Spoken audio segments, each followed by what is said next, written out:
Hello and welcome back. Today we're going to be finishing up 5-3 and we're going to be solving polynomial equations by graphing.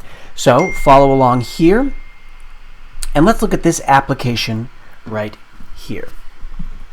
The volume V of a container is 84 cubic feet. The width, the length, and the height are x plus 1 and x minus 4 respectively. That means in order. Width comes first. What are the container's dimensions? So the first thing for us to remember is that volume has a super secret formula. Remember that volume is length times width times height. And we have variable already. So notice that the volume is actually 84 cubic feet. So I can actually substitute that in. So I'm going to do that right here. 84 right there. And now what are the length, etc.? So let's see here. It says that the length is the middle one here, so x plus 1. So let me go ahead and write that one in. And then we are told that the width comes first here, which is the x. And lastly, we are told that the height comes in third in the list there. So x minus 4 goes there. Now, I'm going to functionize this like I spoke of in different lectures. And functionize means I'm just going to put it in I'm going to put it in standard form-ish. Well, I'm going to push this over to the other side and then just make the 0 into a y. So all we have to do is subtract the 84 from both sides, and we get this. And I'm going to reorder things just to clean it up a little bit, although you don't have to do this. Now, and so I subtracted the 84. Notice what I'm not doing. I am not putting it in standard form. I can. Standard form would require me to distribute those like that, and then after I finish that, I would have to double distribute the remainder stuff and then combine like terms. So notice there's a lot more work to do if I had to do standard form, but you don't have to because we're asked to solve this. So I'm going to now functionize this and make this into a y. So I'm going to take this entire function right here and plug this into my handy dandy calculator. Okay, so let's go ahead and do that. I'm going to start with Desmos.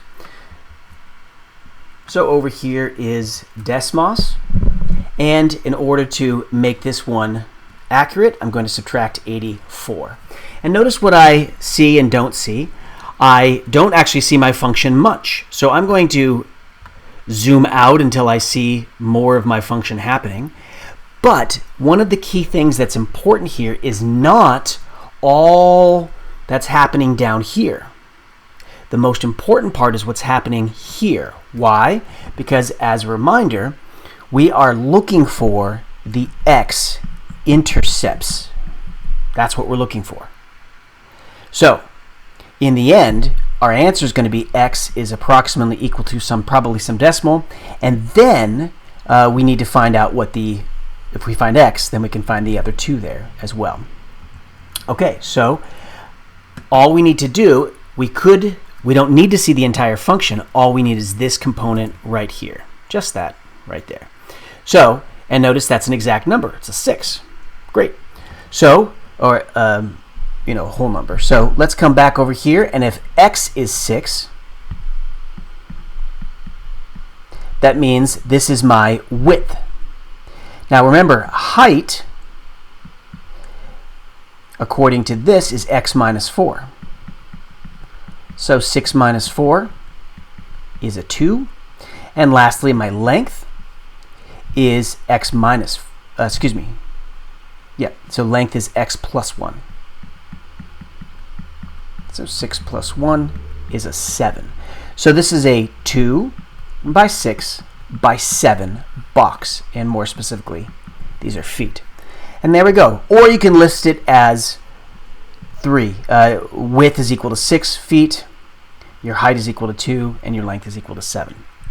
So there is how to solve by Desmos. Now let me show you how to solve using your handy dandy TI. So come on over to Texas Instruments, and here we are.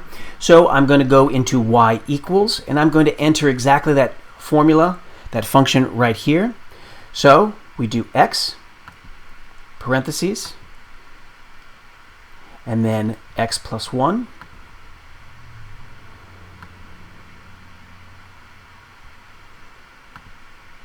end parentheses, and then x minus 4, like so, and then minus 84. Okay, now when we hit graph, we're going to see a lot of not happening, and notice again, I'm in that same dilemma where I don't see the entire function, the curve down below, but I do see here the x-intercept, and so that's the nice part. So how do I find the x-intercept? Well, again, we have to go up to the calc, which is above trace. So go to second and calc, and notice what you're trying to find is the 0. The 0 is the same as the x-intercept.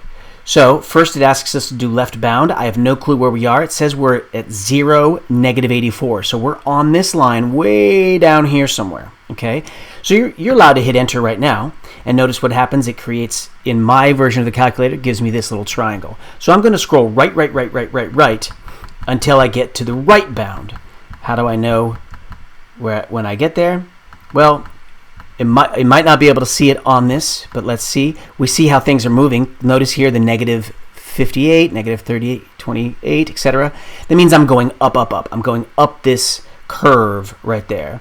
And now I'm at x is 6, and I'm in the positive. See, I'm positive y. So it turns out that I have passed. I just didn't see that cursor pass. So I'm going to go ahead and hit enter now, and notice the triangle shows up there. So between these two triangles, my x-intercept should be there. And it's going to tell me what it is. X is 6. And there we go.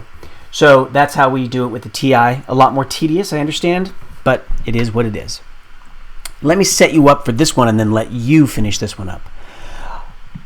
The product of 3 consecutive integers n minus 1, n, and n plus 1 is negative 336. What are the integers? So product simply means multiply. And so when we multiply these 3 together, we get negative 336. So we're going to functionize it by adding 336 to both sides, and then converting this side over here to be a y. And I'm going to switch those around just because it's more common to see y equals first. And then we get the n times the n minus 1, the n plus 1, plus 336. So this right here goes into my calculator, find out what n is, and it does ask you what are the 3 integers. So you do have to find n. So let's say, for example, this was negative 10. Then you have to find the one before that, negative 9, and the one after it.